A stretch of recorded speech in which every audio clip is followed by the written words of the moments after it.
Food పరంగా ఎలాంటి doubts అనేది పెట్టుకోవాల్సిన అవసరమే లేదు. Yeah. అండ్ నార్మల్గా గుజరాత్ అంటేనే నేను విన్నాను, గుజరాత్ ఎస్పెషల్లీ మార్వాడి యూనివర్సిటీలో ఏంటంటే అన్ని south Indian festivals, north festivals అందరూ కలుపుకొని చేసుకుంటారు. అది ముస్లిమా, క్రిస్టియనా, హిందూనా కాకుండా. సో ఒక స్టూడెంట్స్లో ఇప్పటి నుంచే స్టార్ట్ అవుతుంది కదా, అందరం సమానం, అందరూ ఈక్వల్ అనే ఒక ఫీల్ వస్తుంది అనమాట.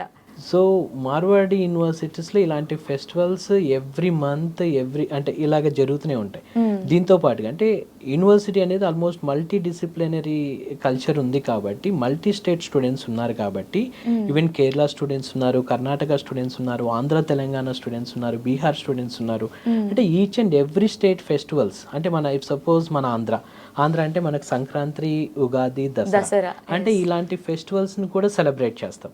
నెక్స్ట్ కేరళ ఓనం ఇలాంటి సెలబ్రేషన్స్ చేస్తాం. అంటే నెక్స్ట్ గుజరాత్ తీసుకున్నాం అనుకోండి, గుజరాత్ లో హోలీ, తర్వాత దివాళీ చాలా అంటే మనకు ఎలా అయితే సంక్రాంతి ఎలా అయితే 10 to 15 days ఎలా అయితే సెలబ్రేట్ చేసుకుంటామో, అక్కడ హోలీ అనేది 10 to 15 days సెలబ్రేట్ చేసుకుంటారు.